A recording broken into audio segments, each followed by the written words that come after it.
I told you this is gonna be fun, man. We don't have to, no stress, no serious. Actually, the one who's serious is Daniel. Oh yeah. He was just telling me why right now. I don't know if you want to say it publicly or not, honestly. By the way, happy Daniel, what's going Thanksgiving. on in your house, man? Oh, thank you, my friend. I was excited for this. It's nice to have a Oh, day where like we're still kind of talking about what we do, but we can just relax and just talk about our regular stuff. So, Daniel, what's going on in your house today? Something special in your house today? Oh my God, 26 people are coming over literally right after this ends at like maybe 2 o'clock. So 2 hours from now. Wow, oh. wow. Yeah, Yeah. wish me luck. They're celebrating. Okay, they're Yes. celebrating. How are you, Jesus? Oh, I'm good, good. Today I'm off. Oh, So, but here the weather is very cold right now. It's pretty cold. Same. It yeah, looks nice outside, but you go outside and you're like, wow, that's deceiving. It's 60, 70 kilometers per hour. It's very windy. And wow. also with some maybe little like snow, okay. -8. In which part of Canada are you? I'm in Toronto. Okay. All Toronto. right. So here is not too cold, but now is cold. The weather is crazy almost Yeah. every year, so we cannot You're define. from wait, Colombia, right? Yes, Colombia. I'm from Colombia. But is there ever winter, like cold winter in Colombia? Not exactly. I'm in the north part of Colombia. I'm from Barranquilla. You know, if you know Shakira, Yeah. Sofia Vergara. Okay. Ah, So uh, uh, we are Sophia. from the Sophia north. is Colombian. I thought she's Brazilian. Yes. No, Sofia Vergara is from Barranquilla, Colombia. Same Hmm. as Shakira. Oh, interesting. Okay. Oh, So if you saw there is a TV show, I think the name is Modern Family. Yeah. You right. will notice a lot of about the culture in Colombia, and also you will notice the north part of Colombia from Barranquilla because Shakira is the pronunciation, also the style she's from is very typical from that. All right. So we are Okay. on that part, and in Barranquilla, the weather almost every year is 30 to 39 degrees Oh wow. and with 90% of humidity because we are in Oh, the 30 middle. to 39 Celsius, right? Not Fahrenheit. Celsius, Celsius. right? Yeah, Celsius, Celsius. Celsius. Right. We are in the middle between the river and the Caribbean Sea, Right. so Right. it's pretty cold, very hot. Okay. And now you move to the other part of the world where there is, like, we call the freezing part of the world. Really, Canada. Huh? You don't want to venture. Yeah, It's yeah. good Here for is it's very modern, very welcoming country, but it's so cold, man. Yeah. I think this is something funny for me because when we arrived here, I never live in a part that has these different seasons. Oh, okay. Here in Toronto is very particular because when it's cold, it's very cold. When it's Yeah. hot, Yeah. is hot too. Every season has their own like characteristics, but I never lived that in the past. So I love honestly, I love the cold part, but not too cold. Yeah, exactly. Last year it's like Sometimes that's 90. cool. Yeah. Yeah, so yeah, but it's good. It's good. Mm. Why did you take the day off? Are you having special day today or something? Oh no, it's because I have a lot of also medical appointments, and we were going to travel in the next weeks to Colombia. And when you have a child, you need to separate your own days Yeah. to Oh, do your own medical appointments and yeah. also medical Oh, yeah. appointment for for my daughter. So yeah, Yeah. not Right. because the Thanksgiving. I'm not. We are not in Thanksgiving. Thanksgiving here is in October. Okay. All right. All right. Okay. But Daniel, you're having good time today, right? You're going to have a good time with the bunch Yeah. of Oh, people Yeah. coming to your oh, a house. few minutes from now when the crazy stuff. But that's kind of what we're going to be talking about today anyway. So it's just nice. Like me, Ahmed, Jesus, like we are, or for anyone that's watching, right? We're always talking about project management, helping project managers do all these things. But at the end of the day, it's nice to take at least one day of the year or a few days as we wind up into the end of the year for ourselves and make sure we're taking care of ourselves, reflect on our family, the things that we have going on in our personal life, because at the end of the day, we have a second part of our life, the personal side, and that affects the project management world. But it's just nice to be able to talk about this stuff, decompress, relax a little bit, and not be so focused on all the little specifics of project management today. Well, you see, Daniel, my son does not go to school. Now, this is the second day he's off. So they had Wednesday, Thursday, Friday off because of Thanksgiving.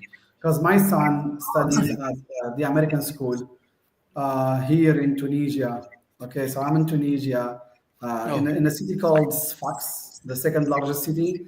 So my son studies at the American school. They study only in English language, and they have 3 days off. But I never asked actually. So Daniel, many people who are watching us from all over the world, they don't know Thanksgiving. We know Thanksgiving from the movies because we watch a lot of Hollywood and American series and movies. So we know it from the movies, maybe from now the internet made it popular, but I mean not popular, we kind of know about it. But what's Thanksgiving like? What is it exactly? It's interesting. For at least in the U.S., it kind of kicks off the rest of the year, the holiday season, all the way into end of the year on New Year's Eve or New Year's. But it's really like the start when people start thinking about and then having Thanksgiving. It's like everyone goes into like relaxed mode for the rest of the year. Even work, many businesses shut down the last 2 weeks. Wow. And personally, it's just a lot of fun family. Usually us or some other people go to other houses, a lot of family parties, a lot of even friends get together, Friendsgiving, and just really relax, decompress, enjoy a lot of really good food, maybe have some drinks, and again, just like forget about the world that's going on and just be around the people that you love and that love you. And hopefully that puts you in the right mindset for the rest of the year. Just again, remembering you have a family. It's not all about work, and that just being around again the people that make your life possible and successful, and the reason why you do everything at the end of the day, right? So until the end of the year, until New Year's, like New Year, beginning of the New Year, people go slow now. Oh yeah, absolutely. I mean, not everyone for sure, but certainly, most companies that I've worked for, big ones, even international ones, it slows down significantly. This is when you'll start to see people taking off of work for 2 or 3 weeks, especially at the end of the year. And people definitely right after today, because tomorrow's Black Friday when the crazy shopping happens and all the sales happen, and that everyone goes crazy on that day. And then now we have Cyber Monday, so like the next Monday right after this. So we have now 2 days of shopping, and it really starts to kick off the Christmas season, whether you celebrate that particular holiday or not. It's just the season itself. Sales, shopping, family, a lot of craziness, parties, and just really winding until around the Christmas time. Again, it doesn't have to be religious. Lots of different religions celebrate around the same time for different reasons. Again, just because it's the end of the year, right? We wind up right into New Year's Eve. And of course, New Year's Eve, celebrating the new year coming in, and glad we all made it through another year, and wishing well, of course, to our loved ones and friends going for the next year. And, hopefully they have a happy, prosperous, and joyful and love-filled year coming up in 2026. Nice. How is it with you? How is it with you, Jesus? Like you said, it was last month. What did you do last month on Thanksgiving? But it's not like people sleep now from October until the end of December, right? I think it's pretty similar than Daniel shared about. In Latam, in Colombia, we don't have Thanksgiving. Right. I think honestly we are in Colombia. The people live in Thanksgiving mode every year, because almost every month there is a celebration or a special occasion. I don't know. Honestly, and particularly in Barranquilla, there is a famous carnival.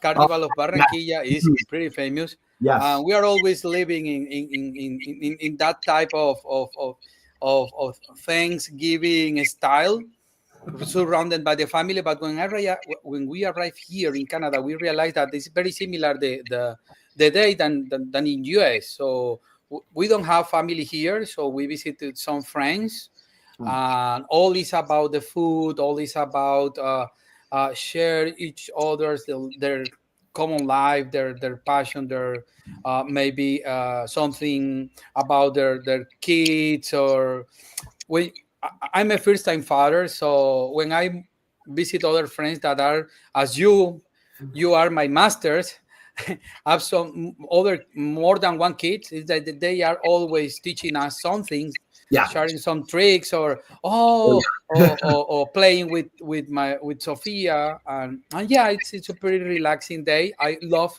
the food. I love the Latin food, so they prepare some special meals from Colombia. So it was a great time, and of course now in on December, everyone is in a party mode or celebration mode, trying to generate this special moment for their families. Now with Sophia, we will go to Colombia, so we are very excited about that because it's totally different. You didn't call your daughter Sofia because of Sofia Vergara, right? No, That's that's great. That's great. That's a great conclusion. But I love the name of Sophia before Sophia. Well, Sophia is older than me, but yes, I love the name of Sophia always is in my mind. And you know something interesting about that? When I was young, I always dreamed about having a daughter named Sophia. Always. It happened to me. So, It happened to me when I was at the university. I was 21 years old, and for some reason, I love the name Noor. Noor, like in Arabic, means light in English. So Noor, that's an Arabic word, and I always wanted to have a daughter called Noor. I don't know why. I never liked a girl called Noor. I never dated a girl called Noor. And so I was 21. So when I was 23, my daughter came, and I called her Noor. So I had my first daughter when I was 23. same happened to me, and the meaning of the name Sophia, it's beautiful, and it's a beautiful name too. So for me, wisdom. I love learning. I'm a geek. I'm a Yeah. nerd also. So everything was connected. People Even don't know Sofia you. Vergara. Yeah, People right. don't know you, Jesus. Yeah, so Sorry. people know Daniel. People who are watching. I think most of the people they already know Daniel because we see that some people are so loyal to our show. If I call it show, Daniel, is that can I call it show? Absolutely. It is like a TV show, right? So And I some should be people, able to report. some people already know Daniel. Some people already know me. They know that we're two project management crazy guys. We love project management. We live project management. We breathe project management. I think people can see it from our posts, from our activities, whatever we're doing. We're trying to give a lot to the community because really we cannot just take. We want to give back. Actually, we're giving back as much as we can, but not so many people probably. I mean, you have your community, Jesus. You're a top voice. You're the first top voice to be with us in the show or in the podcast. We've had really people who are ranked high in the world in project management, like Kathleen. Kathleen was ranked first, right, Daniel? Well, in that Leaders 360, right? The Yeah, one you yeah, she was right. Yeah, she was like had a full score. I've never Yeah, she's Kathleen Walsh. We had her last time when we talked about the CPM AI certification from PMI. She's ranked first in the world by that website. We had also from other few people who are on the list, like Americo Pinto, like Daniel is ranked 30. What was your rank, Daniel? Daniel, sorry, 30. Sorry, my family's starting to come here, so I want to put it on mute. no worries, no worries. What was your ranking? What'd you say? What was your rank on that website? The leaders 30. 30, yeah. He was Yeah. 30, I think. I'm honored to be on a list with so many people I Great consider names. people I've Great names, yeah. watched for decades So that I've we absorbed want everything. people, we want people to know who Jesus is, not Jesus. Well, Jesus in English. It's not Jesus. It's in Spanish, Jesus mostly. It's Jesus. Jesus. Jesus. Jesus. Exactly, with accent in the love U. it. I love it. Nobody said Great. that. So, Jesus, really, you're the first person to be a top voice to be with us in the show. We would like you to introduce yourself to the people, who you are, what do you do for a living, what's your relationship with the project management, before we kick off, the rest of the stuff we have on the agenda. That's great, Ahmed, right? Ahmed. Ahmed. Yeah. Ahmed. So thank you first. first of all, thank you for having me here. For me, it's a pleasure, and I love sharing with others. If you ask me who am I, I'm a passionate about learning and sharing the learnings with others. Yeah. I grew up in Barranquilla. I studied electronic engineering, doing a master degree. I worked for a manufacturing company, and after that, I realized that maybe working for a company was not my point at that point of my life. So I quit and I started to work in different type of projects without realizing that I was a project manager actually. So I started working in projects maybe over 10 years ago. And when I realized that, oh my God, I'm working as a project manager, and that's something that I love, I got my certification later as a PMP, and I start to improve myself, studying different type of approaches. Uh, and after that, over I think was 10 years ago, I was working in different projects with the public sectors, different type of communities, impacting mostly businesses, but always was about digital transformation projects, you name it, implementing different type of digital solutions. And during that time also, I realized that my passion was or is sharing my knowledge with others. So also I was a postgraduate professor for over 10 years, and I don't know how many programs, maybe over 20 programs, sharing as a postgraduate professor, sharing my main knowledge or my main focus was on project management and innovation.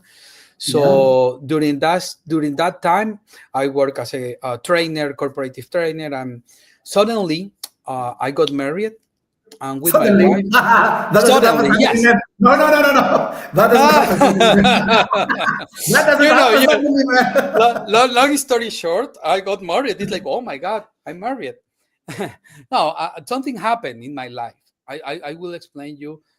Something happened in my life, and I stopped learning about these external things because I'm very passionate about learning. I learned a lot of things, but I realized that these external things doesn't work if you don't work with your own, with yourself. So it was in my 35 to 37, I start to train myself. I start to do a lot of leadership trainings. Some of them were not maybe focused on leadership, also with the spiritual trainings. And in one of these programs, I met my wife. And something funny about that was because I was alone. I choose alone. Alone is like it's like I don't want to be with someone else until I feel prepared to do that. So I found my wife, and it's a very special moment because at that moment I feel that I was prepared to do that, and it was something great for me. So when we got married, we start to thinking it's like the life that we want is really here in Colombia. It's not because the culture, the food. It's also about the quality of life. It's about accessibility. So we decided to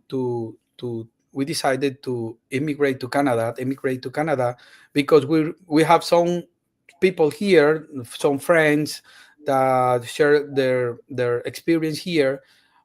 We decided that it's like okay, and something happened. Why Canada? Is that Yeah. like a popular destination for Colombians? Because usually Colombians, when they immigrate, either it's like to southern parts of the United States, okay, where there are a lot of Latin community, like okay, or sometimes some parts of Europe, Spain, Portugal. I don't know. Why That's that. Canada?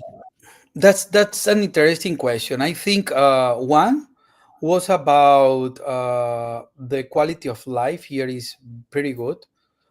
Two, the clear path there was a clear path, legal path to be here. Three, the lifestyle here in Canada is different than US, especially in that part you mentioned, maybe Florida is pretty accelerated. The rhythm of the life is, you're always doing a lot, and in order to get a certain amount of quality of life, you need to work very, very hard. It doesn't mean that I don't work here. I work here, but the balance between the work and the working life is good. And we realize also, we notice at that moment that here the community is pretty strong. The Latin community here in Canada, I think, I think in Canada or Toronto maybe, Colombia is the second largest Latin community. Okay. So we moved here not only to pursue money, because if it was for money, I was not here. I will be, maybe I will be here. It would in Wait. Florida. Jesus. Did you immigrate first and then get a job as a project manager or in the project management field? Or no, you immigrated because you received a job offer from some company? Oh, that's a very interesting question, Ahmed. And something that I would like to share with you was this was the adventure of my life, because at that moment I was exploring a lot of things. I was studying data science, artificial intelligence in Colombia, and sharing my knowledge on LinkedIn, and also I create a podcast. I create a lot of things, because was almost in the middle of the pandemic. But I was working as a project manager in Colombia. But Okay. something Wait. that Just a second. Please, uh-huh. because I'm so curious. I'm so curious. It's Then okay. you're It's okay. It's answering. okay. Yeah, I'm so curious. You were working as a project manager in Colombia. Okay. I don't know in which companies you work in Colombia, but how is project management in Colombia? I don't mean like anything bad. Like, you could ask like, Yes. how is project management in Tunisia or in the Czech Republic where I used to live? So Uh-huh. how is the project management maturity in Colombia? And did you get certified as a PMP in Colombia or in Canada? So those two questions, if you may. Okay. The first one, I got certified in 2016, almost 9 years ago. I immigrated to Canada 4 years ago. Okay, so in Colombia, you got certified as a PMP. In Colombia, And how is the project management maturity in Colombia? Or it depends on I the think, company. yes, all depends on the company. All depends, as I think this is one of my favorite words from the current PM book. The context. All depends on the context, Right. because the last 5 years I worked for implementing different type of project management solutions in the public sector, which is as a lot of they have a lot of compliance, and also they have their own methodology maybe. So it's pretty mature, depending on the context, of course. But I think, for example, if you look for different type of technology companies, the maturity is high. But all depends on that. There is a very strong community there in Colombia with some PMI chapters in Colombia. So I was working as a postgraduate professor. My main, also my side job was that. So I was trying to share with others the best practices, and I realized that the thing that you mentioned is relative. We cannot generalize Right. about that. There are a huge amount of very valuable professional back there. But I was working in a project when I emigrated to Canada, and I was So, working here remotely. so you immigrated to Canada without receiving an official job offer from a Canadian company. Yes. You follow that because you see, Canada is the third most popular destination for Tunisians. So first most popular destination in France because of many people because they have French as a second language in Tunisia, so they prefer to immigrate to France. Germany, I think, is the second most popular. I mean, for people like who work usually in companies or in job roles that require higher education. There is Italy, but Italy is mixed reviews on it. So and then Canada. Canada is third because of the stability, because of the standard of living, and also because of like it's easier to integrate probably in Canada because it's full of foreigners. They say foreign, even though they become citizens of Canada after 3 years or 5 years. It's like, it's a lot of, it's a mixed world, like, very very mixed of people. The immigration process is kind of popular. There is some express process, there is some standard process, there is some slow process. Sometimes it takes 3 months, 9 months, 2 years. It really depends on the kind of process you follow, and sometimes how much money you pay. I don't mean to Canadians, I mean to agencies. How was your immigration process? Like, which process do you follow? Oh, this, as I mentioned, the path was very clear at that moment. My wife was studying a postgraduate study. Right. So in the meantime, she was studying. I was with an open work permit. So I traveled here working remotely for a huge project. I think that was my dream job. I Which got is? that job. I got that job after we were accepted. It's like I got that job, and maybe some weeks later, we got accepted to came here to Canada. It was like, oh my God, the dilemma.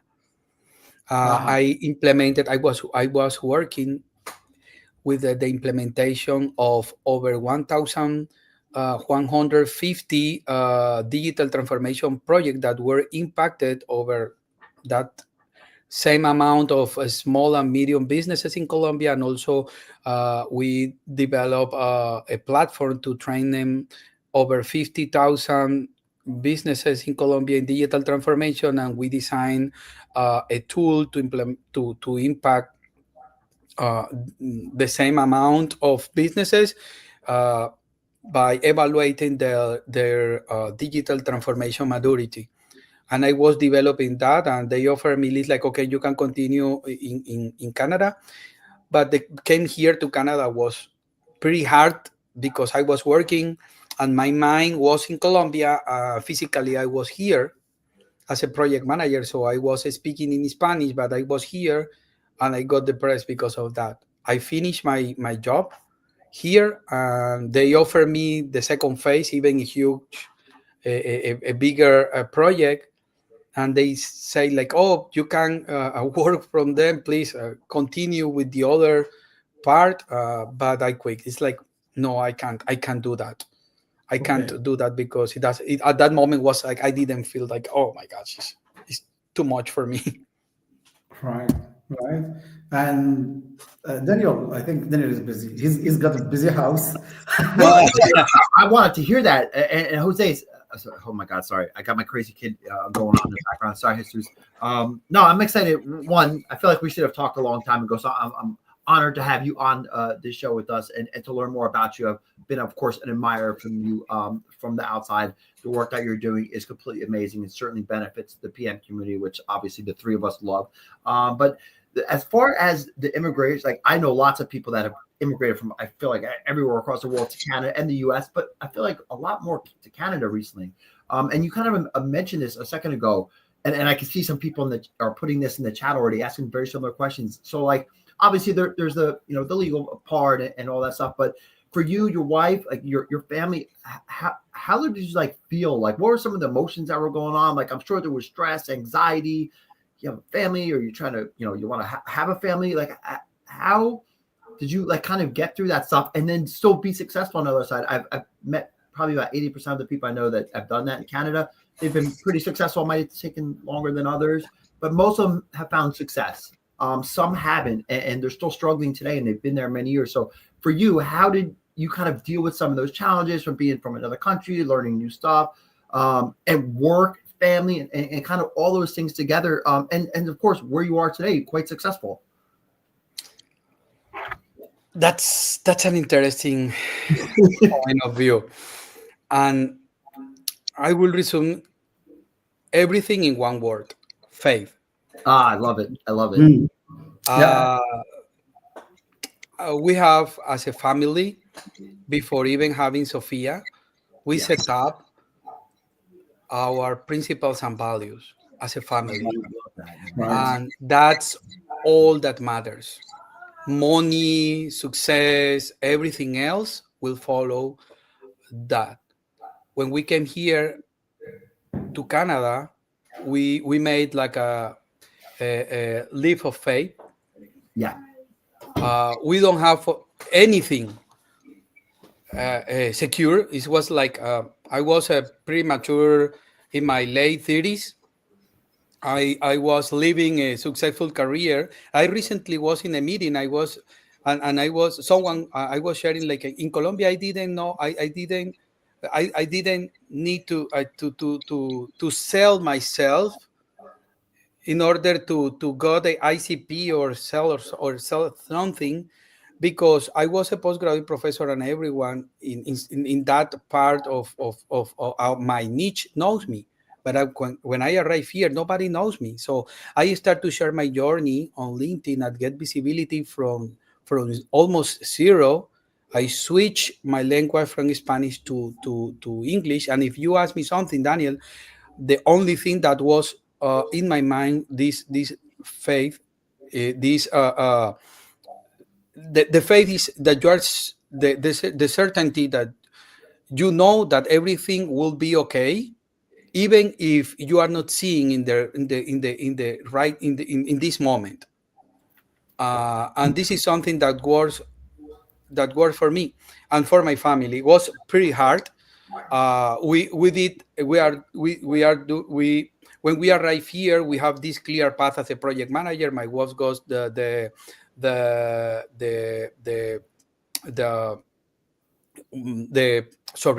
she was studying in the college. She got the work permit. I got my open work permit, and suddenly we received an extension of this work permit, and right now we are very good with that. But the thing here is that we can choose between the decisions. We can choose from fear. Oh my gosh, I came here to Canada because Colombia sucks. I don't know. I don't want to be poor, the poverty or whatever. Or you want to choose the motivations, right? So we choose the motivation. It's like we want a better quality of life. We know that if we have this in our heart, everything will follow that. So that's the thing. There is no rational explanation, or maybe we we perform a risk. Yeah, exactly. Do a risk assessment on this. The risk assessment will suck. Daniel, Jesus, when I immigrated to the Czech Republic in 2007, I did not know how huge that would be, because when I arrived at IBM, I thought it's going to be a very small office with maybe 20, 50 people in a small city called Brno in the Czech Republic in the south, next to Vienna, near to Vienna. I found an office with 4,500 people from 182 countries or nationalities. 182. I met every known nationality on earth. All Latin America, all North America, all Europe, most of Africa, most of Asia, and definitely there were Australians and Canadians and even people from the South Pole, even though there are no people on the South Pole. Okay. But I'm just exaggerating a bit, but really 182 nationalities. Now, I joined project management, and some people who knew project management told me that they treated their immigration to the Czech Republic as a project. They had a business case. They didn't just immediately, immigrate. They had a business case. They studied alternatives. They took a decision. They had a decision matrix, whatever their decision matrix is, or decision board, or murder board, or whatever. Then, when the business case was approved, they started the project of the immigration itself, because the immigration is a project itself. For someone like the family with kids, and a lot of them had family and kids, it was not easy just to take the family, the kids, the wife, or the husband, the children. Okay, there was a lot of preparation for school, kindergarten, where to stay, mother works, father works, etc. So some people treated that as a project with risk register, seriously, risk register, change log, issue log, Gantt chart, plan, project plan, stakeholders, communication, how to manage stakeholders, etc. You as a project manager, even if you did not do it like literally on documents like we do, in your mind, was your immigration a project, and did you treat it as a project? That's a great question, Ahmed. I think if you ask me, yes. And I think in immigration is a pretty complex. I will say this will be like a program more than a project, because sometimes, for example, got your papers or maybe the resources. For example, something that was pretty challenging for us. What now that we decided to move? What about the stuff? We had a lot of stuff back there. Yeah. So each this is a project. You know what I mean? You need to define, okay, how we will sell that, because we are also running of time, and we realize a lot of things back there about that. So if you ask me, yes, in my mind, sometimes because we need to act very quickly, was like, okay, now it's a mindset. Do you know what I mean? Sometimes project management, the people think it's like, oh my gosh, this is the guy with a lot of templates. Or no, it's a mindset, and you know what is the life cycle of a project, right? So the first thing is like, okay, even before planning, you need to initiate the project, as you mentioned, planning, execution, uh, the follow up, the closing. It's like I got that in my mind, and also I love create some specific files for maybe uh, complex deliverables. For example, uh, the requirements, compliance. We need to meet all compliance. So for me, the most critical part is meeting the compliance. So we hire someone. So I was not with the details of that. So they sent me the form. So we met the requirement with them, and it was back and forth with them. But something that was complex was deciding what about the stuff. So we need to sell one of them, donate, other share with some relatives. So that's the thing. The other part that maybe was not aware was about, and you mentioned also, was about the internal part, the challenges. It's like, oh my gosh, I forgot to include me as a main stakeholder.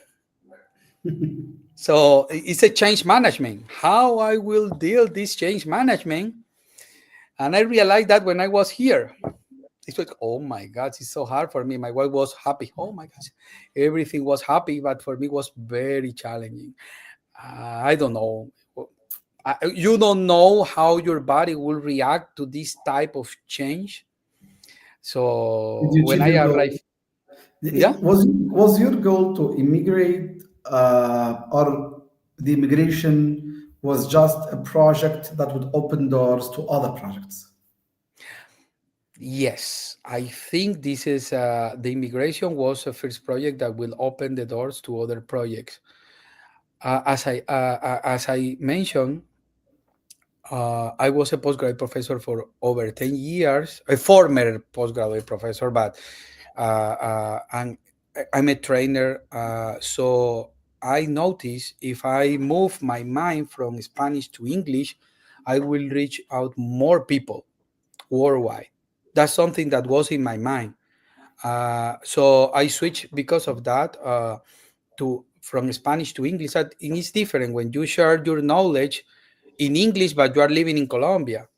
Yeah. So now it's easy for me to achieve to reach out to other people to share my passions, right? My unique point of view. Because before back then, I'm here in LinkedIn for almost 13 years, and I have shared almost 50,000 posts, but I only got attention once I arrived here to Canada and switched to English.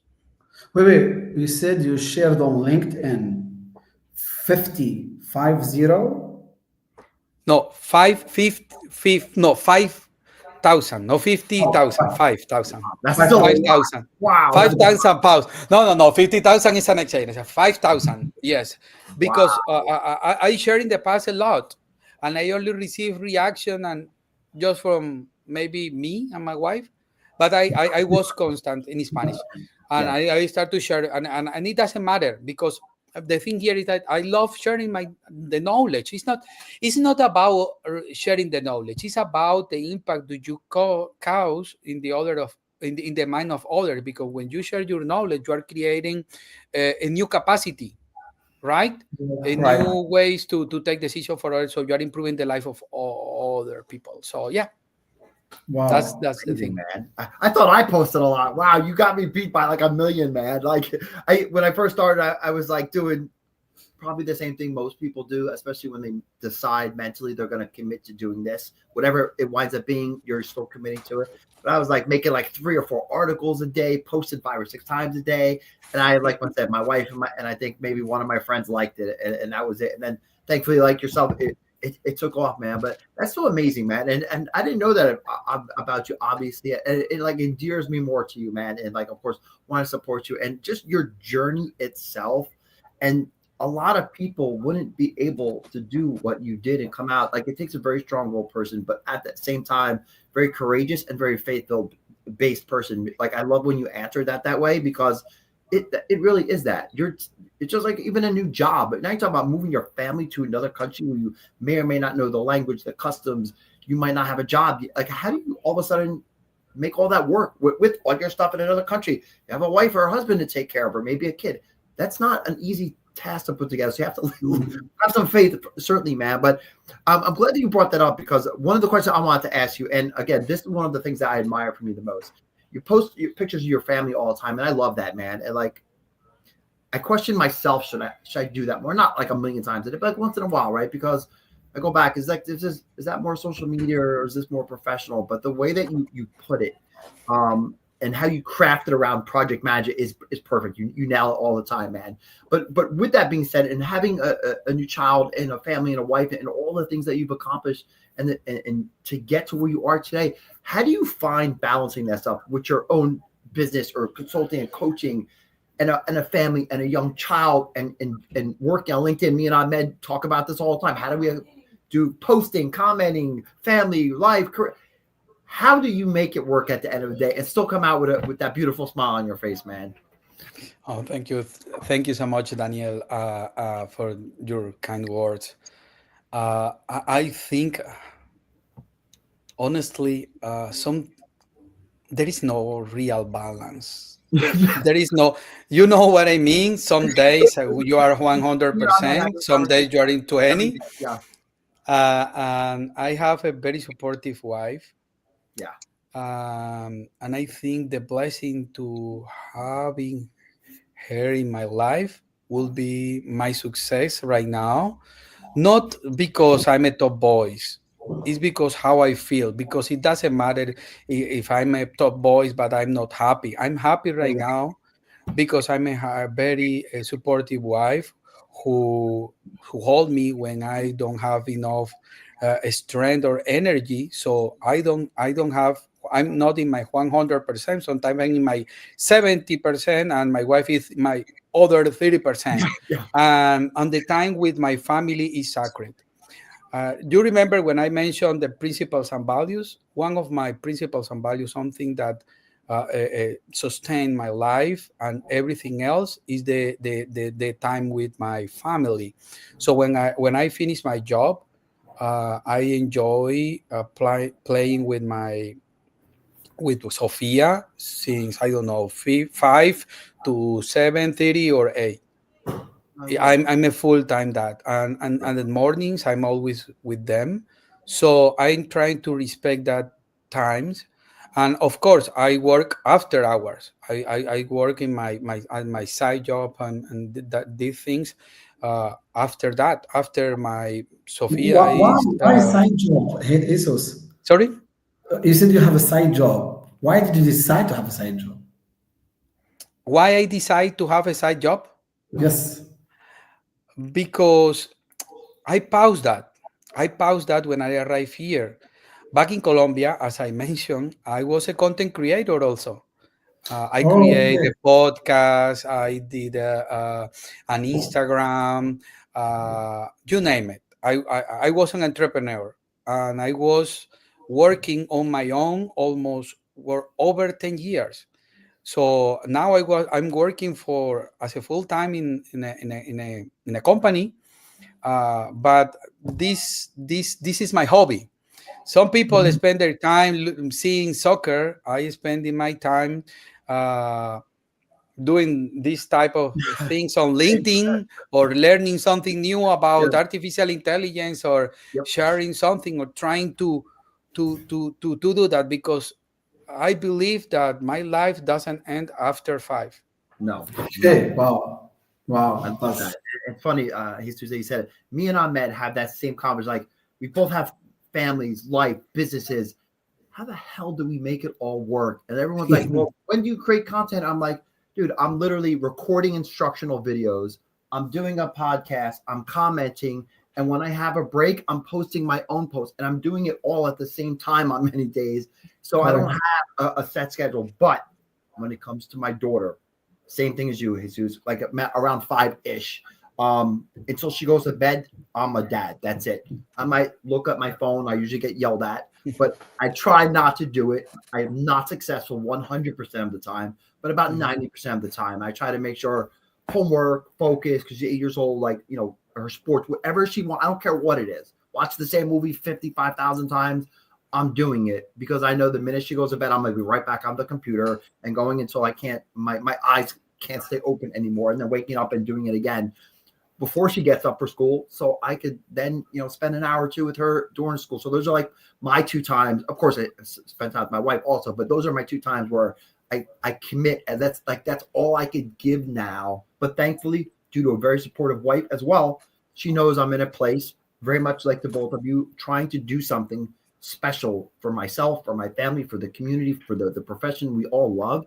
And it takes some time and effort, and lots of times it doesn't pay. I'll tell you, 100% of the time lately, it doesn't pay anything. So even that extra piece where the money's not coming in yet, it's challenging. And if you don't have that supportive partner, wife, husband at home, or even kids too, depending on their age, it's not going to be successful. But having that faith in those shared values and principles of your family, if you could align that, I can't stress this enough, everyone that's listening, if you could align that, money, millions of dollars, $5, it doesn't matter. If you have this straight, you're going to be okay no matter what, even if what you're doing doesn't work out. You have your people in the background that are going to be there to catch you when you fall. I have a question, Jesus. And this is kind of, many people are going through this. Now, on LinkedIn, there are different varieties of people. People who want to help and to share a lot, like you, like Daniel. Like you guys are sharing a lot, are giving a lot. We will come to talk about the LinkedIn Top Voice in a while, okay? Because there are a few questions about that. People, would like to hear more from you. But let me get to this. People like us, let me talk about Daniel, like you like all the people we had, they love to help, to share, to give. Now, I personally don't mind seeing those people also sometimes being vulnerable, sharing parts of their personal life. Like you share the pictures of your beautiful daughter, your beautiful family, Jesus.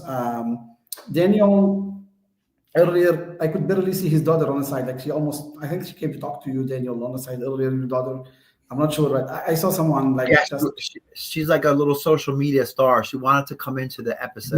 bring her in. Hey man, call her Yeah. up. Call her up. Seriously, call her in, man. Call her, man. Go bring her. Really, like, look, really, man. Listen, I don't mind if people sometimes share parts of their life. You know why? Because maybe Jesus today is so tired that he doesn't even have energy to share a technical project management content. Okay, maybe he just feels like chilling out, maybe sharing just a cozy picture, something with his family, warming up, maybe staying safe at home, enjoying snow, building something. That's part of our life because we cannot expect people just to give. 3 weeks ago I shared a photo of me with my newborn son. Really, And I didn't mind that. I mean, I didn't show his face because, hey, little one, here she is. Oh, so Daniel, beautiful. unmute yourself. Let me unmute Daniel. I'm gonna unmute you, Daniel. Okay, I'm gonna unmute you. What is? Yeah, Daniel. What's her name? Riley. Okay, hey, why She she keeps me young, man. She keeps me young, right? Oh, Hey, O'Brien, right? what? Yeah, Riley. Look, say hi. Hi. Hey, Riley. You're Hi, busy talking Bradley. to all your friends, so you have to go now, right? Like, You're very- like Riley, right? Yeah. Bye-bye. Like Riley. Her name is Riley, right? Yeah. Right. Yeah. So beautiful. Good. So really, She literally has like more friends than I do. It's so crazy. yeah, I can do that. Jesus. So, how does it feel to be? How does it feel like for you to share personal stuff together with like professional stuff? You probably don't mind that, right? No. Oh, okay, so there is a line, of course. I don't share everything because LinkedIn is not Instagram or Facebook. As Daniel mentioned, I always trying to connect my professional passions with my personal life, uh, because this is something that I always love. So sometimes when I'm talking with my wife and suddenly I connect something in my mind, it's like, oh my gosh, this is an idea for a post. So give me 1 second. And I have a chat with me in a WhatsApp. So I send a message to me about the idea. And that's the thing. I was asking myself, who am I? Am I a content creator? And also I'm my mindset is always thinking about that. How can I share? Because we are connected. Even if you don't like to share your personal life, you have one. So if you saw someone that connect that personal life with your profession, you will get more insights to how to be more human at work. We are not a set of features, right? So or a lot of compliance to meet. Oh my gosh, this is. I remember early in my profession working as a quality engineer. We met like, oh, you don't met this A, B, C, D, D. It's so boring, right? Yeah. So when you connect that with your personal life, oh my gosh, that's true. So it resonates with me, and also I love to bring joy to others. I know there are a lot of threat or whatever, but now with the existence of artificial intelligence and everything else, nobody is safe. Nobody. If you go now outside, someone could take a picture of you and your daughter, and you didn't even realize about that. So Right. I don't act moved by the fear. I move by my motivation, and my motivation is, okay, if my daughters bring me a lot of joy, how I can not share that with others? And that's my purpose behind every post that I share. My Sophia is like, oh my gosh, if bring me love, if bring me happiness, I can share that with others. So because of that, I create that, and because LinkedIn is not Instagram, I always like, how can I share that in a professional way, but also in a human way? So Human way, I do that. exactly. Yeah. And And you Daniel do a great loves job to at do it, my that. friend. A great job. Like, I don't think I've ever seen one that didn't thread that needle perfectly, 1000% perfectly, man. Plus, beautiful Yeah. daughter. Yeah, because Thank you. no, really, this is what you see. I'm gonna say, I'm gonna tell the audience a secret. When Daniel, Jesus, and me talked a few days ago, we were brainstorming about the topic that would be so interesting to people. We originally thought of something technical, something trendy, technology maybe. But then in one moment we said, hey, it's gonna be, a season like a vacation season or holiday season in the United States and other parts of the world. We've had so far many episodes about different parts and aspects of project management. We talked about PMBOK 8, we talked about PMP, we talked about AI, we talked about many other stuff. You know what? Why don't we just chill, relax, really? And to be honest, it was because I know, for example, my colleague Daniel, he worked so hard the past 12 months or 13 months. He worked so hard. And as you said, Jesus, I am sometimes surprised. How can he have time to comment, to post, to write, to share, to talk, to create, to do, to this? I'm serious. Like this guy is working a lot. Like really, he amazes me. And sometimes I even ask him, like, how do you do it? How do you do all this? Really, I'm very surprised. I'm very surprised. And I said to myself, you know what? Let's not have a serious topic. Let's just be humans. We're fathers. We're humans. We get tired. We really get tired. We love sharing. Really, we do it out of love. Some people think that not we, the three of us, like we, the project, the people who post a lot on LinkedIn, we're doing it because we want to have money. That, we do it all because of money. Oh, we're posting so we can get more. I'd be a millionaire then. I've made zero. Yeah, exactly. Like everyone. Exactly. We would be millionaires. We would be all millionaires. Yeah. Okay. No, really. Like I had a discussion with my wife 2 days ago, because she was asking me, when is your current PMP group ending? I said, Friday this week. She said, oh my God, finally. So on December, we're going to be free together. I said, no, next week I'm having free PMO course. She said, oh my God, why? I said, come on. I want to give something, before I maybe take a break. And then, because, each week she thinks I'm done. And I tell her, you know what? We cannot be done. As long as there are people who need us, people who support us, people who enjoy what we're doing, we cannot be done. Really, we do it for the love of, loving people. Like I'm gonna say something just to prove to people it's not about money at all. Next week we're having a free and completely free PMI PMOCP training. So it's a training of 10 hours to prepare people for the PMI PMOCP certification. That training is going to be free 100%. We are going to record it and share it for free on YouTube. So we will never make money from it because we're going to record it and share it. So it's not going to bring us money, and we don't get money for that from YouTube. To get money from YouTube, you have millions of views, hundreds of thousands of views, and we will not get that. I know. Okay. And plus, on top, we want people to go for the certification, and we told them today. I posted about this today.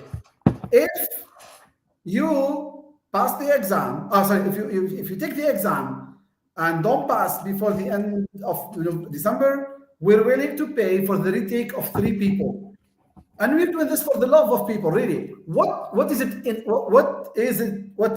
it for me or for us? Nothing.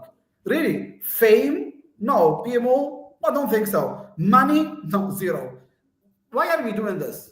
It's holidays, it's celebration, it's giving back, it's helping people, it's encouraging people, because Jesus, Daniel, Ahmed, we could never be in the place where we are right now if we didn't have support, either from managers, colleagues, people on LinkedIn, our community. We call it community. Really, Daniel and I'm being honest 100%. We never used the word clients. We said community. We all the time say community members. I even don't say followers. No, I follow what people do. People follow what I do.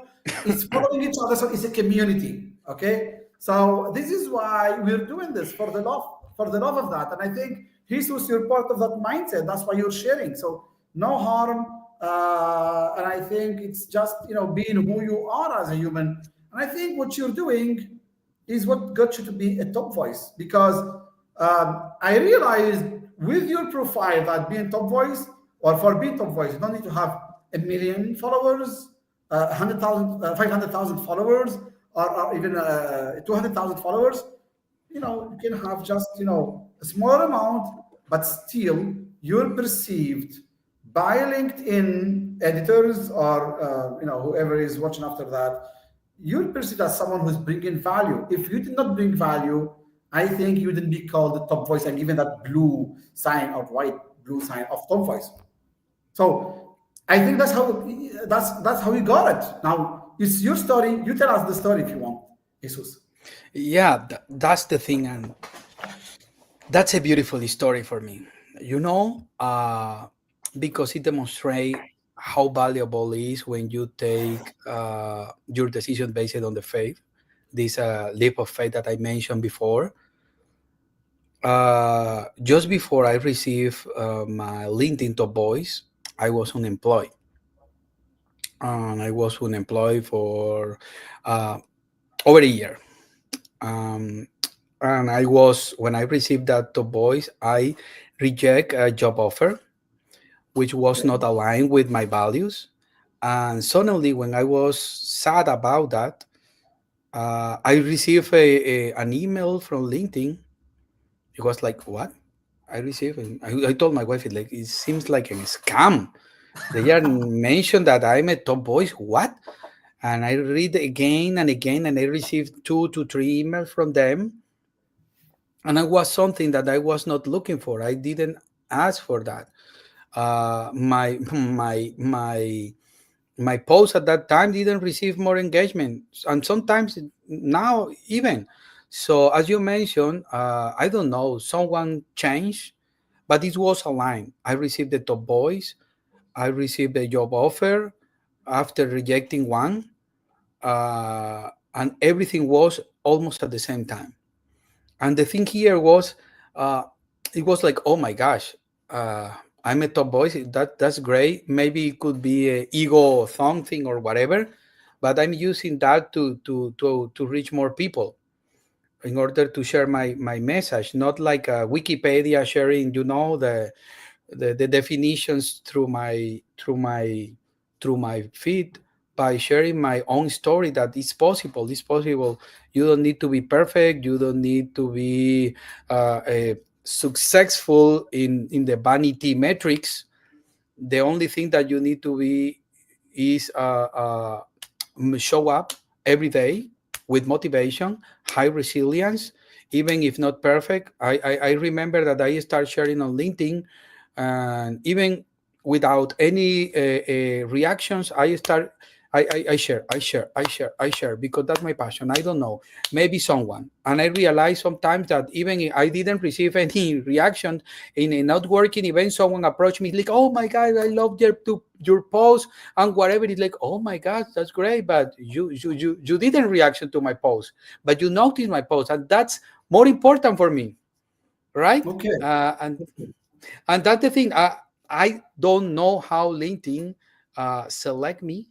The only thing that I know that is that the thing that I control at that time is I always share, even in Spanish or in English, and was not in my greatest moment of my life, but something happened. So the thing here that I want to share with everyone is here. If you are an immigrant, if you are mature, whatever, the right moment to do the thing is now. There is no need to be perfect. If you compare with others, sucks because the life of others and the journey of others is totally different than reality.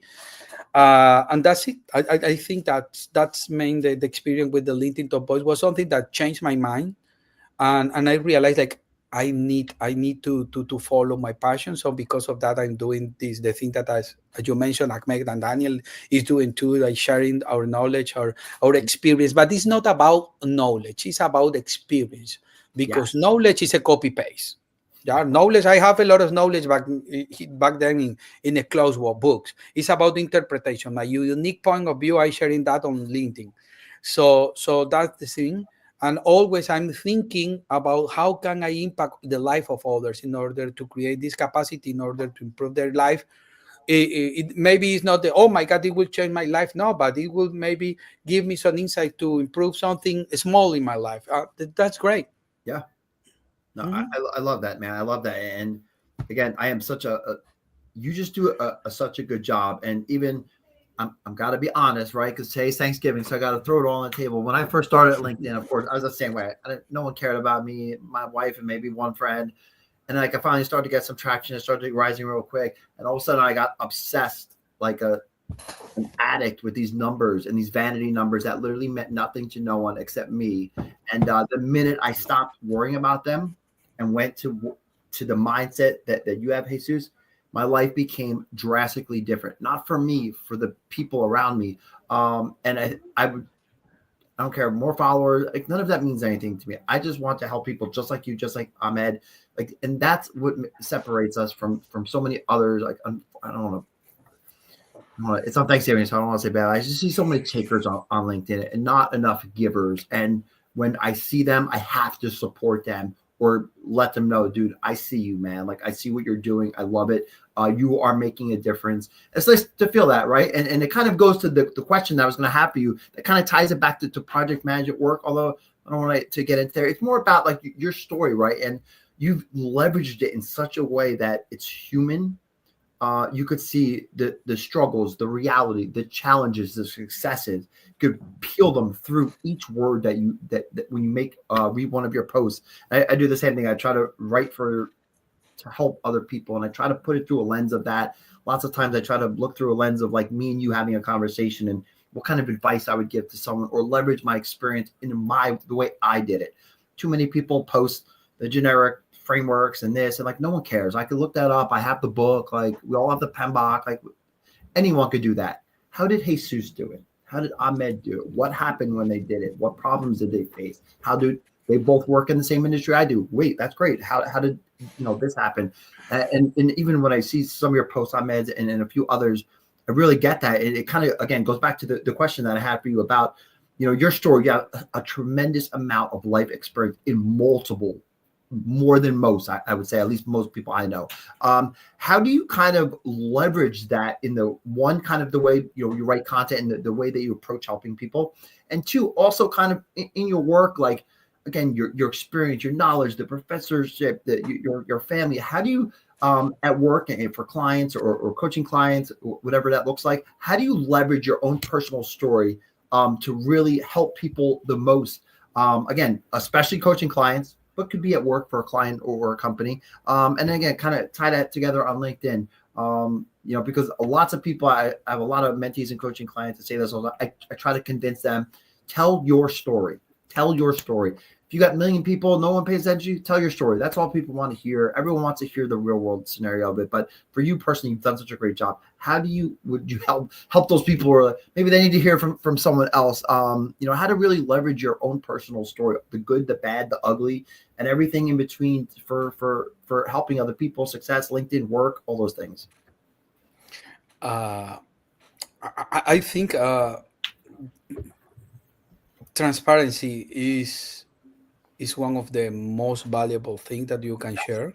Yes. And also not share by superiority. You need to be at the same level of them, right? Yes. I see you not because I'm over you. I'm at the same level of you. I maybe live different challenges, but at the end, we are living challenges. Yeah. So I'm trying to connect with them in that way. And also, it's not about being perfect. This is something that I'm struggling. It's like, oh my gosh, I need to be perfect or something. So I'm fighting against that. It's like, sometimes you need, the only thing that you need to do is show up, do the things, take a decision. It doesn't matter what. You can pivot imperfectly. It doesn't matter. As soon as we are live, we can change. So that's the thing there. And also it's like trying to connect with them at the same level. For me, it's almost the same, trying to understand the motivation behind, because sometimes when you're trying to help others, it's exactly as in a project. You don't how I say that, it's like you need to attack the root cause of the problem. So sometimes they are showing you the symptoms, and the symptoms could be, for example, that they are struggling with money, or they are fighting something behind. So the first thing is trying to understand better, but also be transparent. It's like, if you understand and you share yourself as yourself. So I'm here showing, and my wife, I think, is seeing this podcast, and she's living with me. So I'm exactly the same guy, and maybe someone at the work. So That's the thing that worked for me. Oh God, I love that. And I know Ahmed has another good, I'm sure, question, but I couldn't agree more, man. Like if you see me like this, I'm not perfect. I don't wear ties all the time. I don't like talk the right way all the time. I'm just who I am. I write the way I am in real life. Anyone who knows me knows that. I'm goofy and crazy sometimes, but it's just this is just who I am, and I'm never going to change that for anyone. Unfortunately, too many do that. But dude, I really love that. That was a really great answer, especially the transparency part, man. Daniel and Jesus, did it? Let me start with Daniel. Did it ever happen to you that you were walking in the street, maybe taking your daughter to school or doing some grocery or shopping, and someone stopped you and said, "Hey, aren't you that guy from that social media, like LinkedIn?" Or did it ever happen to you guys? When I went to the PMI DC event when I was the moderating the thing with Kathleen, I don't even want to say I am such a humble person. If you like knew me, like you knew that Ahmed, you probably know this. Like I don't ever talk good about myself. Like I always am trying to put other people first and try to lower who I am so I don't get a big ego. Because I had that problem when I was younger. But yeah, like it was funny. People were like, "Oh my God, can I get a picture with you? Oh my God, I want to follow you on LinkedIn." I'm like, bro, I'm not even no one important. I am the most least important person here. I came to see the speakers that are going to deliver great sessions. That's what I want to worry about. It was just funny to see that. And walking outside again. Oh God, that'd be crazy, man. I don't know how those famous people do that. And you, Jesus, did it happen to you? Yes, and I will share something interesting. I'm an introvert. Me too. Wow. Wow. So I tried very hard to be like this. it's pretty funny because back in Colombia, I was a trainer, professor, whatever, coach. I share conference, but I'm an introvert. So I remember being in a networking event and someone approaching, "Oh my God, your post, I admire you, whatever." It's like I didn't know how to react. It's like, okay, nice to meet you. I don't know because uh, I'm not an extrovert, so it's like for me it could be good, but more than that, it's like okay, I'm getting attention. That's good. It's a symptom. It's a good symptom. But uh, it's not easy for me because I'm an introvert. So I can speak with you. Sorry. This is so interesting. How could you, being an introvert as you have described yourself, maybe you took the personality test, maybe the Myers-Briggs test, any other personality test. So you found out that you're an introvert, and yet you share content, you hold podcasts, you teach, you share even personal life, which, for example, one of the people that I respect the most, he is someone in the project management industry. He's quite famous in the world. He does a lot of project management. He's very well known. And when I spoke to him 3 times to be on our podcast, he told me this literally: Ahmed, I'm an introvert. I don't want to be on shows. I don't want to be exposed. I don't want to talk. He writes the best books. He teaches PMP, but he's not into talking directly. So it's kind of hard for him, to do that. But you said you're an introvert, and yet you could do it. How do you find that magic balance? Because many people who are watching us, they wish they could start also like writing, posting, sharing, but something's holding them back. Okay, something's stopping them. So how did you manage to get out of that shell and do it? Yeah, I think maybe there are. I'm not a psychologist, of course. I don't know much about that. Psychology is part of being an introvert, but I think there are different type of introversion. In my case, for example, is I'm in a networking event with surrounded with a lot of people, and I don't know everyone, so I remain quiet. It's like if I'm doing for example, in a speaking event and I met the speaker, is different. But my mindset is more about okay, I will share something, I will impact the people. but it doesn't make me an extrovert. It's like not at the beginning. How I do that, how I break my shield, by reaching my motivations. You know what I mean? Is I think the introversion is not the real problem. Maybe the real problem behind that is because we are trying to be perfect, because we are hiding or moving by our fears. So I give more importance to the motivation than my fears.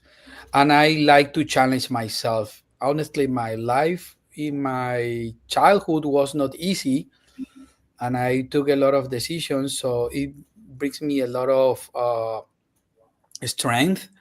And I think for me, for example, I will share with you something. This is the first time that I'm doing a live podcast in English, Oh wow. and is too hard for me. You can imagine how much. But I'm doing this during my process when I immigrate to here into Canada. My Spanish level was a level that I shared with you, a speaker, professor. You know what I mean? But when I arrived here, I switched to English. I tried to set up my English at the same level. I found that maybe will be not the same. So I accept that being here, not because I'm feeling 100% comfortable with that, not because I'm an English speaker. I want to be that. And I want to impact a lot of people around the world. And because of that, I accept that. But not because I'm feeling 100% comfortable with that. So I try to set up my priorities and give more weight to the thing that motivates me most. Wow. So this is an example. I'm not an extrovert, and I'm spending over 1 hour, and you are almost the. This is the longest speaking event that I Conversation. have been here. Yes, in a session. Amazing. Of course, I can share with one-on-one, but this is the longest for sure. This is my, I think one, two. I think this is my second event, but the other was with Latin fellows, and I was speaking in Spanish, and I feel more comfortable. It doesn't matter. But here, which is a great event worldwide, I challenge myself, because one thing that I 100% sure that I will be better after this podcast than before. Absolutely. And I will impact. If I impact one person, that's good. That's good Good, for good, me. good. That's it. Dude, that is so amazing. And like, I didn't know that about you. Obviously, I don't know you that well just from your posts and stuff. And I'm glad to have you on today. I'm also introvert. Again, it might not seem like it, but Wait. What? I'm up until the time I was like 18 or 19, I was the shyest person you ever met. And it severely detrimented my life. I lost opportunities. I couldn't have done stuff I could have. It wasn't until I went to the U.S. Army, where they force you to talk, that it kind of broke me out of that shell. And then, of course, I learned how to do that afterwards. But still, I'm like Jesus in a lot of. But on this, I'm good. One-on-one, I can talk for 400 hours. I don't care what language it's in. But when it comes to a group environment, especially even when I went to the PMI, the DC chapter thing, I knew a few people there. I didn't know them. I know them like how we know each other here, like online. I had a few conversations, but for me to be in that environment already, I always feel out of place. I'm not good enough. Again, do I deserve to be here? Are these people crazy? Did they send the wrong invitation to the wrong person and wound up in my box? Like, these are all the crazy things that I'm thinking all the time, man. And I just have to like convince myself to like stop that craziness in my head sometimes, man. And at the end of the day, I'm going to show up. It's what we do as project managers anyway. And it kind of like goes into that, right? Bad sponsor, no answers, scope is who knows.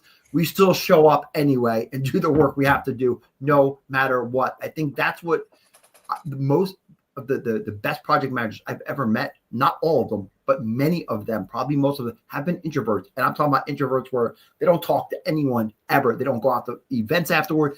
You'll never see them anywhere, but they're the hardest. When it comes to work, they're loud and they're talking and they're getting stuff done. But when it comes to their personal life, man, they are very reserved and cautious and imposter syndrome. And they get written 50 books and they still don't feel good enough. I don't know if I'm meeting more and more people like that lately, but I feel like those type of behaviors and that person where you want to just do good for people, like you still got to have the courage to show up at the end of the day. We're humans. We're getting older every day. And, just the honor of having you on here, Jesus, to do this. I'm excited, man. I'm even more excited that we're having this just to hear that. And I couldn't agree more. Good, bad, indifferent. As long as you help someone, I don't care what it looks like to someone. If I made a fool of myself, right, it went good. I still did it. I still showed up. I proved to myself I could do it. Now I'm going to say yes to the next one. And hopefully I help one or two people at the end of the day. Wow. I never thought you grew up introvert, Daniel. Really, that's why I was like, I had a lot of friends, but I was the shyest person ever, and I forced my children almost to do public speaking. Like, I don't want them to not suffer, but I could have done other or bigger or better things faster, sooner. I missed opportunity. I don't want them to lose those because of that. Right. Again, whether they do them or not, oh well. But now they'll have the opportunity to, because they're okay to talk in front of people and hold conversations. And all of them aren't extroverted, but they're definitely much more better prepared than I am to be in that situation at school, at personal, than I was when I was growing up. Right. Jesus, there is a question to you from Shauna Calhoun, but before taking that, there is something interesting you want to look at, Daniel, here. Rajesh Kotha is asking you, like, can we guys have Zoom face-to-face connection or meeting, so the other project managers could make it and be more interactive? It's like sort of, people want to join the conversation now. Daniel, seems like we might want, or maybe we can think of towards the end of this year, host one large project management community event, maybe on Zoom, maybe on any other platform that is so interactive and, it's like, project management community saying goodbye to 2025, sharing good thoughts, lessons learned, and starting a new year with maybe tips. Yeah, oddly enough, I wanted to talk to you about this week coming up because we get so much good stuff and we have talked to so many great people, Jesus included. It'd be nice to have, because people come on here, it's the holidays, it's different times. We can never capture all the different times. It's impossible. The LinkedIn Live is good because people go watch it later or earlier, but still, people want to be engaged immediately, not do a question and wait for it to get it. And I would definitely be open to anything working with you, man, and or other people as well to bring in. Maybe we can have a panel of people come in and do something for a while, man. Thank you, Rajesh, for the proposition. Good question. I will talk about it with Daniel offline. We'll think about it, how feasible that would be, how to do it. Now back to Jesus. Shauna, she's got a question. Do you see it on the screen? I put it on the screen. Yes. Can you please answer? Because it's the second time she asks this. Oh, that's interesting question. When I arrived here, the first thing that I did was looking for the PMI Toronto chapter. Oh, nice. So I was volunteer. I created an analytic platform for them, and after that, I paused my participation because a lot of things at that moment was happening in my life, as I shared with you. So I recently rejoined to the chapter. But now my intention is different. My intention is to show up in order to give him back. At that moment, I reached out the PM Toronto chapter, but something important is that I received support only, yes. But I will be honest, the support, the most valuable support that I received being an immigrant was from other immigrants from my same country or language speaking, like Hispanic or whatever, right? So if you are immigrate to another country, maybe you will find the people that is maybe with the same background as you in terms of your home country that could help you. It's more efficient for me. because there are no culture barriers or something like that. But of course, I receive support here. I'm exploring, guys. I'm exploring also because now that with the PMP, with the PMP membership, you can join to another chapter around the world. So I'm thinking about, okay, maybe I will join to another. I don't know where. I don't know which one, maybe closer to Toronto, maybe New York or something like that. But yes, I received support from them, and it was good at that time. I did some valuable contributions as a volunteer, and now I'll be back maybe in the next few weeks. Thanks. I will take this one from Destiny. Chile Mania is asking, what advice should we give to a newbie in the project management, besides maintaining cost, timeline, and scope? How do you define success in project management? And how can I make my CPM project a success? Destiny, project management is not about maintaining cost, timeline, and scope. That's not what project management is about. Project management is, first of all, about understanding. Okay, project management is like vague. Now, there are different roles in project management. Now, let's talk about a project manager's role or a project. Yeah, let's start with that. A project manager is actually someone whose first and biggest main interest is to achieve the value the company is looking for. Okay, because when a company launches a project, usually they put objectives and they put expectations. Those expectations are maybe mandated or mentioned in the business case, maybe in the project charter. Definitely, you need to make sure that you achieve those objectives. You deliver the business value the company wants you to deliver or the customer is asking for. Now, to do that, you need to have two things: technical and human. Technical, yes, having your plans, like maintaining, having a Gantt chart, project plan, having risk register, stakeholder register, communication plan, issue log, a change log. Those are really important, basic things, really important. The human part is you need to know how to work with your team, motivate your team, build your team, talk to your stakeholders, engage your stakeholders, perform communications or executive communications, resolve conflicts, keep people aligned, keep people focused and engaged in the project. You need to balance both technical project management work, human project management work. And these two, once you balance them, you would be able to achieve the value that your customer is expecting or your stakeholders are expecting or the management is expecting. That's basically what project management is about. In your project, in your CAPM journey, that's a good start in the project management world. You will learn the basics, practice those basics for a couple of years. Always think as a project manager, don't make the certifications as your ultimate goal. You have to enjoy project management, enjoy it as a profession, as a let's say a function, as a hobby, as a center of interest. Enjoy it, because if you enjoy it, you will definitely then master project management, and the certifications will be so easy for you. Like, for example, I took my PMO CP exam 2 days ago.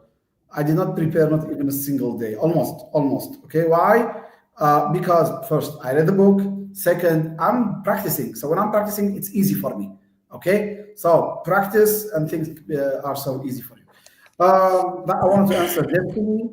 I think we're almost up. Just maybe last thoughts from you, Jesus. Something to the community, if you want. No, I think as you mentioned, project management is not about certifications. I noticed something interesting, that sometimes as a professionals, we value more the certification than our own capacity to take decisions based on that. So the thing here is not about the certification, it's maybe about what are the current job market needs and how this current job market needs meets my own purpose of as a professional, and how this certification contribute to my own to the profession that I want to develop, to share with others, right? And And I think, as I mentioned at the beginning, thank you so much for having me here. Thank you for multiply my voice, because for this type of events, we can reach more people, right? This is something valuable about being on LinkedIn, because it's not about the community that you already have, Ahmed, or the community that Daniel. Is about the community all of us has, Yep. and the how can we share our message, and how can we resonate with them. And yes, everyone that is here, please let me know how can I help. And thank you, Daniel. I really appreciate, and I also admire your journey, and Ahmed, of course. Of course, this is a very a very important day as a Thanksgiving in US, a day to be thankful, because this is the other power that we almost forgot in our daily routine. Being thankful is like, okay, thank you for being alive, thank you for my family, even thank you for that job that I have now, because everything happens for a reason. Yes. Yes. So thank you. Thank you. Thank you. Yeah. Thank you, my friend. It was good to get to know you a little bit better, man. Oh yeah, that's a great opportunity. Thank you. Thank you. All right, everyone watching, thank you so much. And we will be having another episode. That's Thank great. you so much, everyone. See you around. Congratulations for this amazing show. Bye. Thank you. See you. Thank you. Thank you, Jesus.